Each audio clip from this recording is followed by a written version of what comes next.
मेरा नाम मिताली है और मेरी उम्र 21 साल है। मैं अपनी परीक्षा की तैयारी कर रही थी। तभी अचानक बाहर से दरवाज़ा इतनी ज़ोर से खुलने की आवाज़ आई कि मैं अपने चप्पल पहन के फौरन बाहर भागी। मैं जैसे ही दरवाजे तक पहुंची तो मैंने देखा कि भाभी रोती हुई अंदर आई और भागते भागते अपने कमरे में जाकर बंद हो गई, जबकि मम्मी उनके पीछे बहुत मायूस सी अंदर आई। मैंने जब मम्मी से भाभी की रोने की वजह पूछी तब वो मुझसे कहने लगी कि वो ड्रामा कर रही हैं, तुम उस पर ध्यान न देकर अपनी परीक्षा पर ध्यान दो। मम्मी की बात सुनकर मैं बहुत हैरान हुई कि भाभी तो इतनी अच्छी हैं, उन्होंने कभी किसी किस्म का कोई ड्रामा या मक्कारी नहीं की थी, तो फिर मम्मी ऐसे क्यों कह रही हैं। ये सोचती हुई मैं परेशान सी अपने कमरे में जाकर पढ़ने लगी। पूरा दिन यूं ही खामोशी से उदास गुजरा था। पूरा दिन भाभी कमरे से बाहर नहीं निकली थी। मेरी परीक्षा आने वाली थी तो मैं पढ़ाई कर रही थी, तो मजबूरन खाना भी मम्मी को ही बनाना पड़ा। ये मेरे लिए आज के दिन का दूसरा सबसे बड़ा झटका था, क्योंकि जब से भाभी शादी करके आई थी तब से उन्होंने मुझे और मम्मी को किचन में कदम रखने के लिए मना कर दिया था, क्योंकि वो किचन का सभी काम खुद ही बहुत अच्छे से करती थी। मेरे भाई किसी और शहर में जॉब करते थे, कल वो आने वाले थे। अक्सर भाई जब आते थे तब भाभी अपने हाथ से उनके लिए उनकी पसंद का सारा खाना बनाती थी और फिर बाद में खुद भी अच्छे से तैयार होकर उनका इंतजार करती थी। लेकिन आज ऐसा कुछ भी नहीं हुआ था और मुझे ये मामला, क्योंकि मुझे पता नहीं था कि क्या हुआ है, तो मुझे बहुत ज़्यादा परेशानी में डाल रहा था। लेकिन मैं चुपचाप ये सब होता हुआ देख रही थी, क्योंकि मम्मी ने मुझे सख्ती से ये सब भाई को बताने से मना कर दिया था और भाभी खुद को कमरे में बंद किए हुए बैठी थी। सुबह हो गई। दूसरा दिन भी ऐसे ही चलता रहा। भाभी ने खुद को कमरे से नहीं निकाला और आज का खाना भी मम्मी ने खुद ही बनाया। रात को जब भाई घर पर आए तो डाइनिंग टेबल पर भाभी को नहीं पाकर वो मम्मी से उनके ना होने की वजह पूछने लगे, तो मम्मी ने हड़बड़ाकर बहाना बना दिया कि उसकी तबीयत ठीक नहीं है। मैंने हैरान होकर मम्मी को देखा तो मम्मी ने मुझे घूर कर चुप रहने का इशारा किया। मैं भी खामोश हो गई कि चलो, भाई जब कमरे में जाएंगे तो भाभी से बात करने के बाद सच वैसे भी सामने आ जाएगा। हम सब खाना खाकर अपने अपने कमरे में चले गए, लेकिन भाभी का कमरा अंदर से बंद था तो भाई को घबराहट होने लगी। वो जल्दी से डुप्लीकेट चाबी लेकर आ गए और रूम खोलने लगे। भाई जैसे ही रूम में गए तो उन्होंने देखा कि भाभी अभी तक सो रही हैं। भाई ने जल्दी से अपना रूम अंदर से लॉक किया और उनके पास चले गए। मैं पानी देने मम्मी के कमरे में गई थी और जब वापस आ रही थी तो मैंने देखा कि भाई बहुत गुस्से में मम्मी के कमरे में गए, लेकिन मुझे देखकर कहने लगे, छोटी तुम अपने कमरे में जाओ, मुझे मम्मी से अकेले में कुछ बात करनी है। मैं भाई का हुक्म सुनते ही एकदम कमरे से बाहर चली गई, लेकिन मुझे कल से भाभी के रोने की वजह जाननी थी, इसीलिए मैं दरवाजे के पीछे छुपकर उनकी बातें सुनने लगी, जिसको सुनने से मुझे अपने कानों पर शक होने लगा कि शायद मैंने कुछ गलत तो नहीं सुन लिया, कि भला मम्मी ऐसा कैसे कर सकती हैं। भाई बहुत ज़्यादा गुस्से में मम्मी से कह रहे थे कि मम्मी आपको भगवान का वास्ता आप मेरी पत्नी की जान छोड़ दें, वो बहुत सीधी है, वो बहुत सुशील है, आप उससे ऐसा काम नहीं करवाएं। जब भगवान को हमें संतान देनी होगी तो वो खुद दे देगा, लेकिन मैं आपसे कह रहा हूँ कि आज के बाद अगर आप मेरी पत्नी को किसी 2 टके के बाबा या किसी गली मोहल्ले के ढोंगी तांत्रिक के पास लेकर गई तो याद रखिएगा, मैं अपनी पत्नी को अपने साथ लेकर चला जाऊंगा और ये घर छोड़ दूंगा। और ये सिर्फ धमकी नहीं है। भाई के घर छोड़ने की बात पर मम्मी फौरन रोने लगी और कहने लगी कि बेटा, ये सब मैं तुम्हारे लिए ही तो कर रही हूँ, तुम्हारी संतान का मुंह देखने के लिए ही तो ये जतन कर रही हूँ। लेकिन बेटा, तुझे अगर नहीं पसंद तो मैं नहीं लेकर जाऊंगी दोबारा उसे। लेकिन बेटा देख, मैं तेरे आगे हाथ जोड़ती हूँ, तू ये घर छोड़कर नहीं जाना, मैं कैसे रहूंगी तुम लोगों के बिना। भाई मम्मी की बात सुनकर ठंडे पड़ गए और मम्मी को गले लगाकर बोलने लगे कि मम्मी मैं कहीं नहीं जा रहा, लेकिन याद रखें कि मेरी पत्नी बहुत सुशील, सीधी और पवित्र औरत है, उसे ये सब बिल्कुल अच्छा नहीं लगता, भगवान के लिए उसे किसी के सामने लेकर ना जाएं। मम्मी ने हाँ में सिर हिला दिया। भाई उनका माथा चूम कर अपने कमरे में चले गए। भाई के जाते ही मैं दरवाजे के पीछे से निकलकर अपने रूम में आ गई, लेकिन कमरे में आते ही मैं लगातार अपने कमरे के चक्कर काटने लगी। मेरे दिमाग में एक ही बात चल रही थी कि आखिर मम्मी भाभी के साथ क्या कर रही हैं। मम्मी भाभी को आखिर किस तांत्रिक बाबा के पास लेकर गई थी? क्यों भाई बार बार एक ही बात किए जा रहे थे कि मेरी पत्नी बहुत पवित्र औरत है, वो ये सब नहीं कर सकती, उसे ये अच्छा नहीं लगता। कुछ तो गड़बड़ जरूर है, कुछ तो दाल में काला है। अचानक से मेरे दिमाग में एक ख्याल आया कि कहीं मम्मी भाभी से कुछ गलत काम तो नहीं करवा रही। ये सोचते ही मैंने एकदम अपनी सोच को ना में बदला कि ऐसा नहीं हो सकता। भला मम्मी भाभी के साथ ऐसा क्यों करेंगी? भला मम्मी अपने ही बेटे का घर क्यों खराब करेंगी? लेकिन अगर ऐसा कुछ नहीं होता तो भाई बार बार मम्मी से ऐसा क्यों कहते कि मेरी पत्नी बहुत पवित्र है, बहुत सुशील है? कुछ तो गड़बड़ जरूर है। मैं इन्हीं सोचों में बहुत देर तक उलझती रही। आखिर मैं इन सोचों से तंग आ चुकी थी, इसीलिए सर झटक कर पढ़ने बैठ गई। पूरे 10 दिन हम सबके साथ भाई ने गुजारे और फिर वो अपनी जॉब के लिए दूसरे शहर में चले गए थे। दिन यूं ही गुजरने लगे, लेकिन अब सब पहले जैसा होने लगा। मम्मी उस दिन भाई की जाने वाली धमकी के बाद भाभी को किसी भी पंडित या बाबा के पास लेकर नहीं गई थी, इसीलिए भाभी बहुत खुश हुई। भाभी अब हर काम पहले की तरह करने लगी थी और मेरे साथ भी बहुत अच्छा समय बिताती थी। लेकिन मैं जब भी उनसे उस बात को पूछती जिस दिन वो रोते हुए घर आई थी, तो वो घबरा कर बात बदल देती और एकदम से मेरे पास से उठकर चली जाती। मुझे उनके इस व्यवहार से बहुत हैरत होती कि आखिर भाभी इस तरह घबरा क्यों रही हैं और मुझे कुछ क्यों बताती नहीं हैं। दूसरी तरफ मम्मी का व्यवहार भी मुझे हैरत और परेशानी में डाल रहा था। वो अक्सर भाभी के कमरे में घुसकर उनसे पता नहीं क्या क्या कहती रहती, लेकिन जैसे ही मैं उनके कमरे में जाती तो मम्मी और भाभी दोनों ही घबरा जाती। बल्कि मम्मी तो मुझे बहुत गुस्से से बातें भी सुना देती और कभी कभी तो कमरे से निकल जाने को भी कह देती। मैं बहुत ज़्यादा परेशान थी और हैरत में थी कि आखिर ऐसा कौन सा राज चल रहा है मम्मी और भाभी के बीच में। मम्मी अपना व्यवहार ऐसा क्यों कर रही हैं, जैसे कि वो कोई राज छुपा रही हो। कुछ तो ऐसा था जो गलत था, कुछ तो था ऐसा जो मम्मी हम सब से छुपाकर भाभी से करवा रही थी। लेकिन वो आखिर कौन सा राज था? मुझे अक्सर ये सारे सवाल बहुत ज़्यादा परेशान करते थे। मैं नहीं चाहती थी कि मेरी मासूम सी भाभी के साथ कुछ गलत हो, लेकिन मुझे सच भी तो नहीं मालूम था। बिना जाने मैं ऐसे किसी पर इल्ज़ाम नहीं लगा सकती थी, इसीलिए मैं मजबूर होकर खामोशी से सही वक्त का इंतज़ार करने लगी। अब घर का माहौल मुझे बहुत ज़्यादा घुटन सा लगने लगा था। भाभी घर का काम करके चुपके से कमरे में जाकर बंद हो जाती। भाभी ने अब मेरे पास बैठना भी बंद कर दिया था और उसकी वजह यही थी कि वो जब भी मेरे पास बैठती तो मैं वही सवाल करने लग जाती। इसीलिए उन्होंने मुझसे अब दूरी बनानी शुरू कर दी थी, जबकि मम्मी तो गुस्से में घूमती ही रहती थी, जैसे उनका कोई अहम मकसद पूरा ना हो रहा हो। लेकिन मेरे पूछने पर मुझे सख्ती से डांट दिया करती। मैं बहुत बेसब्री से भाई के आने का इंतजार करने लगी। मैंने 2-3 बार भाई को कॉल करके कहा कि भाई इस बार प्लीज़ जल्दी घर आ जाएं, मुझे आपसे बहुत ज़्यादा इम्पोर्टेंट बात करनी है। लेकिन भाई ने कहा कि बेटा मैं तुम्हारे बुलाने पर घर आ जाता, लेकिन इस महीने सारी जिम्मेदारी मेरे ऊपर है और कंपनी के कुछ एम्प्लॉयज़ भी छुट्टी पर गए हैं, इसीलिए मैं चाह कर भी नहीं आ सकता। बेटा बस कुछ ही दिनों की तो बात है, फिर मुझे घर ही आना है, फिर हम बैठकर आराम से बातें करेंगे। भाई की मजबूरी को देखते हुए मुझे चुपचाप रहना पड़ा। मैं चुपचाप भाई के आने का इंतजार करने लगी। एक दिन मम्मी की एक सहेली मिठाई का डिब्बा हाथ में लिए घर आई। मम्मी से मिलकर वो मम्मी को आंखों ही आंखों में कुछ इशारे करने लगी। मुझे उनकी ये हरकत बिल्कुल भी सही नहीं लगी, बल्कि उनकी सारी हरकतें बहुत ज़्यादा अजीब सी थी। लेकिन मम्मी भी उनकी इस अजीब सी हरकत में उनका पूरा साथ दे रही थी।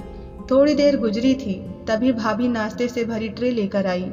भाभी ट्रे रखने के बाद उठकर जाने ही लगी थी, तभी मम्मी की दोस्त गीता आंटी ने उनका हाथ जोर से पकड़ लिया। भाभी ने उनको सवाल भरी नज़रों से देखा। गीता आंटी के कुछ भी बोलने से पहले मम्मी बोल पड़ी, काजल बेटा थोड़ी देर हमारे पास आकर बैठ जाओ, मेरी फ्रेंड आपसे कुछ बात करना चाहती हैं। मम्मी और उनकी दोस्त बार बार नज़रों से बातें कर रही थी और फिर उन दोनों के चेहरे की मुस्कुराहट मुझे किसी अनहोनी का पता दे रही थी। मुझ पर हैरत के पहाड़ टूट रहे थे। आंटी भाभी का हाथ पकड़कर घमंड से कहने लगी कि देखो अभी 1 साल पूरा भी नहीं हुआ मेरे बेटी की शादी को, और देखो मेरी बहू ने मुझे दादी बनने का सुख दे दिया। अपनी शादी के पहले ही साल मेरी बहू ने मेरी गोद में एक सेहतमंद पोता डाल दिया। मैं तो बहुत ही खुशकिस्मत हूँ। आंटी का अंदाज कुछ ऐसा था कि जैसे वो भाभी को नीचा दिखाने की कोशिश कर रही हो। भाभी भी बेचारी सर नीचा करके सुन रही थी। वो और कर भी क्या सकती थी। उतनी ही देर में मम्मी की फ्रेंड बोल पड़ी। अब वो बाकायदा भाभी से पूछने लगी, तुम्हारी शादी को 4 साल हो चुके हैं, तुमने कोई खुशखबरी नहीं सुनाई अभी तक। भाभी उनका सवाल सुनकर बहुत ज्यादा दुखी हो गई थी। वो नजरें झुकाए ना में सिर हिलाने लगी। आंटी फिर से भाभी का चेहरा छूकर कहने लगी कि बेटा हो तो तुम बहुत खूबसूरत, कोई ऐब भी नहीं नजर आता तुम में, तो आखिर बात क्या है कि तुम अभी तक खाली दामन हो। फिर वो एकदम चेहरे पर हाथ रखकर कहने लगी, कहीं तुम बांझ तो नहीं। उनका सवाल सुनकर भाभी रोने लगी और कहने लगी कि नहीं आंटी, ऐसा कुछ नहीं है।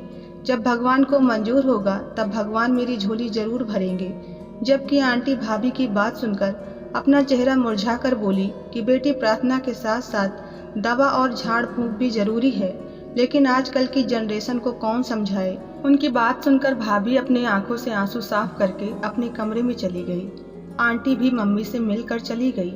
गीता आंटी के जाने के बाद भाभी थोड़ी देर में ही अपने कमरे से बाहर निकलकर मम्मी के पास आई और अपने आंसू साफ करते हुए कहने लगी कि मम्मी, मैं राजी हूँ उस बाबा के पास जाने के लिए, बस ये बात किसी भी तरह सचिन को पता न चले।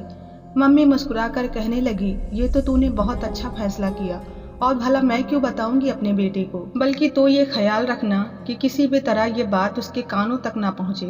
भाभी रोते हुए मम्मी से कहने लगी कि बस मुझसे अब और बांझपन के ताने नहीं सहे जाते, बस इसीलिए मैंने ये फैसला लिया है और आप बेफिक्र रहिए, मैं किसी भी तरह ये बात सचिन को पता नहीं लगने दूंगी।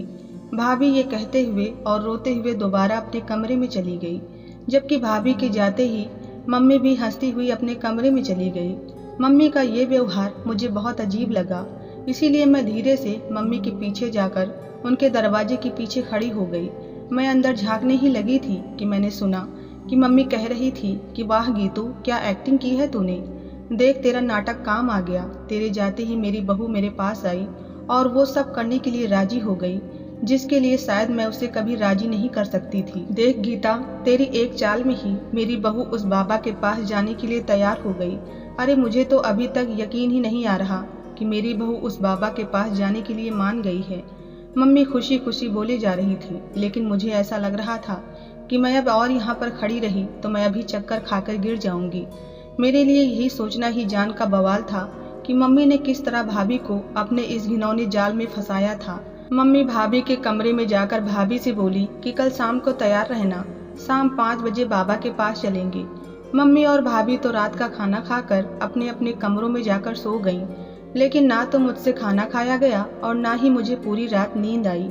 मैं पूरी रात बिस्तर पर करवटें बदलती रही और बस यही सोचती रही कि आखिर कल मम्मी भाभी के साथ क्या करने वाली हैं, आखिर वो क्या करवाना चाहती हैं भाभी से। इन्हीं सोचों में मेरी आंख कब लग गई मुझे पता ही नहीं चला। देर रात से सोने की वजह से सुबह मेरी आंख बहुत ज्यादा लेट खुली थी। ऐसे ही टेंशन में दिन गुजरता गया और शाम हो गई। शाम को मैंने देखा कि भाभी तैयार खड़ी हुई मम्मी का इंतजार कर रही हैं, जबकि मम्मी पता नहीं किससे अंदर अपने कमरे में बात कर रही थी। थोड़ी देर बाद मम्मी बाहर आई और भाभी से कहने लगी, अब तुम्हारे जाने की कोई ज़रूरत नहीं है, तुम अपने कमरे में जाओ। मम्मी की ये बात सुनकर भाभी खुशी खुशी अपने कमरे में चली गई। मुझे ये जानकर बहुत हैरानी हुई कि आखिर मम्मी ने क्यों अपनी खुद की चाल बेकार जाने दी। फिर मैंने सोचा कि शायद मम्मी के दिल में भगवान का डर आ गया हो। मैं खुश होकर अपने कमरे में चली गई, लेकिन कुछ देर बाद मैंने देखा कि मम्मी एक बड़ी सी पोटली उठाए घबराते हुए बाहर की तरफ जा रही थी।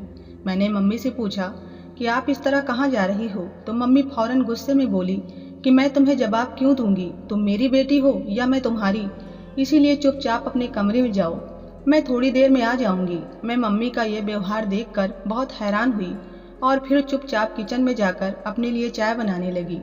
चाय बनाने के बाद मैं वहीं बाहर बैठकर पीने लगी। अभी मैंने 2-4 घूंट पिया ही था कि मैंने देखा कि मम्मी जल्दी जल्दी दरवाजा खोलकर अंदर आई। दरवाजा अंदर से बंद किया और सीधे भाभी के कमरे में चली गई। मैं भी अपनी चाय वहीं छोड़कर उनके पीछे भाभी के कमरे में चली गई। मम्मी ने अपने दुपट्टे से एक बोतल खोलकर भाभी को दी और वो कहने लगी कि बाबा ने ये तेल दिया है और वो कह रहे थे कि ये तेल उन्होंने बांझ औरतों के लिए तैयार किया है। न जाने कौन सी जड़ी बूटियों से बनाया है ये तेल। बाबा कह रहे थे कि तुम्हें रोजाना ये तेल अपने पेट पर लगाना है। देखना तुम कुछ ही दिनों में गर्भवती हो जाओगी। और सबसे अहम बात यह है कि बाबा जी ने इस तेल पर मंत्र पढ़कर फूंके हैं। वो कह रहे थे कि अगर किसी का पति नामर्द हो तब भी उसकी पत्नी ये तेल लगाने से गर्भवती हो जाएगी। भाभी ने तो मम्मी की बातों पर यकीन करके वो तेल लगा लिया, लेकिन मुझे मम्मी के उस बाबा की किसी बात पर यकीन नहीं था और ना ही उस जड़ी बूटियों वाले तेल पर यकीन था। आखिर मैं मेडिकल स्टूडेंट थी, इसीलिए मुझे बहुत अच्छी तरह से पता था कि अभी तक ऐसा कोई भी तेल साइंस नहीं बना पाई है। ये तो सरासर झूठ है, ऐसा कैसे हो सकता है। मैं ये सब सोच ही रही थी कि तभी भाई के नमस्ते करने की आवाज़ से मैं होश में आई और खुशी से उनके गले में झूल गई। भाई मुझसे पूछने लगे कि तुम क्या बात करना चाहती थी, लेकिन मैंने बहाना बनाकर उन्हें टाल दिया कि बस मुझे आपसे मिलने का दिल कर रहा था, इसीलिए मैंने ये सब कहा था। अब घर का माहौल खुशगवार हो गया था। मम्मी भाई से छुपकर वो तेल रोज रात को भाभी को लगा रही थी और भाभी भी चुपचाप से वो तेल लगवा लेती थी, क्योंकि वो भी माँ बनना चाहती थी। एक दिन भाभी खुशी से मम्मी के पास आई और कहने लगी कि मुबारक हो मम्मी, आप दादी बनने वाली हैं। मम्मी खुशी से भाभी को गले लगाकर उसके कान में धीरे से बोली, बहू देखा बाबा जी के तेल का कमाल। भाभी जोर जोर से हाँ में सिर हिलाने लगी, लेकिन मेरे लिए यकीन करना बहुत ज़्यादा मुश्किल था। भला ऐसा कैसे हो सकता है। इसीलिए मैं भाभी के कमरे में गई और वो तेल चुपके से अपने दुपट्टे में छुपाकर अपने कमरे में चली आई। अब मैंने मम्मी और भाभी से छुपकर वो तेल इस्तेमाल करना शुरू कर दिया और एक दिन मेरे साथ कुछ ऐसा हुआ जिससे मेरी आंखें बाहर को आ गई। मुझे लगा मेरे सर पर आसमान गिर गया हो, जैसे मुझे अपने पैरों पर खड़ा रहना मुश्किल हो चुका था, क्योंकि मैं सच में गर्भवती हो चुकी थी। मैं यकीन नहीं कर पा रही थी कि सिर्फ एक तेल की बदौलत ये कैसे मुमकिन था। इसीलिए अगले दिन यूनिवर्सिटी जाते हुए मैं वो तेल की बोतल भी अपने साथ ले गई और यूनिवर्सिटी पहुंचते ही मैं सीधा लेबोरेटरी गई और वहां के डीएन से बात करके 4-5 एक्सपेरिमेंट टीचर की निगरानी में उस तेल का टेस्ट करवाया। टेस्ट में जो राज मेरे सामने आया उसने मुझे हैरान कर दिया। मैं अपनी सोचने समझने की शक्ति भूल चुकी थी। मैं हैरत से दंग बस उस तेल को देखे जा रही थी। यहाँ आने के बाद मुझे मालूम हुआ कि वो सादा सा नारियल तेल है। इसमें किसी भी तरह की कोई जड़ी बूटियाँ या कोई और दवाई शामिल नहीं है। इस बात ने मुझे बहुत हैरान कर दिया, इसलिए मैं तेल पकड़कर जल्दी से यूनिवर्सिटी से बाहर निकली। यूनिवर्सिटी से मैं सीधा हॉस्पिटल आई और सीधा अपने टेस्ट करवाए। टेस्ट की रिपोर्ट पढ़ते ही डॉक्टर मुझसे कहने लगी कि फूड पॉइजनिंग की वजह से आपको लगातार उल्टियाँ आ रही हैं। ये सुनकर मैं अंदर ही अंदर बहुत ज़्यादा शर्मिंदा हुई, क्योंकि मैं पढ़ी लिखी लड़की होने के बाद भी इन सब बातों पर यकीन कैसे कर सकती थी। मैं वो तेल लेकर घर वापस आ गई और आते ही भाई के सामने मम्मी और भाभी को बुलाकर इस तेल की सच्चाई बताने लगी। मम्मी तो ये सब सुनते ही सदमे में चली गई, जबकि भाभी रोते हुए कहने लगी कि मुझे तो पहले ही दिन से वो बाबा फरेबी लगता था। जब मैं पहली बार उसके पास गई तो वो इंसान कभी मेरे हाथ पकड़ लेता तो कभी मेरे कंधे पर अपना बाजू रख देता। मैंने मम्मी को ये सब बताया, लेकिन मम्मी ने मेरी बात का यकीन नहीं किया। मम्मी का भरोसा टूटा तो वो रोते हुए कहने लगी कि मैं तो अपने बेटे की संतान देखने की खातिर इतनी अंधी हो गई थी कि उस फरेबी को पहचान नहीं सकी। ये मामूली सा तेल उसने मुझे 10 ग्राम सोना और 1 लाख रुपए लेकर दिया है। मम्मी रोते हुए अपना माथा पीटने लगी कि आखिर मैंने ये क्या कर दिया, हाय मेरी दौलत। और मैं अफसोस से उनको देखने लगी। भाई ने उस ढोंगी और फरेबी बाबा के खिलाफ पुलिस में रिपोर्ट दर्ज करवाई, क्योंकि उस बाबा के खिलाफ पहले भी बहुत सारी रिपोर्ट दर्ज थी। इसीलिए अगले ही दिन उस ढोंगी बाबा को गिरफ्तार कर लिया गया और उसका ठिकाना भी पूरी तरह से बंद कर दिया गया। भाई उस बाबा का अंजाम बताकर बस इतना ही बोले कि मम्मी, अगर इस दुनिया में कोई पत्ता भी हिलता है तो वो भी भगवान की मर्जी से। इसलिए भगवान पर यकीन करने से हर चीज मिल जाती है, लेकिन उसके लिए सब्र करना पड़ता है। काश आपने भी भगवान पर यकीन किया होता और सब्र से काम लिया होता तो आज ये दिन न देखना पड़ता। तो दोस्तों, आपको ये कहानी कैसी लगी कमेंट में ज़रूर बताएं। पसंद आई हो तो लाइक सब्सक्राइब करना ना भूलें। धन्यवाद।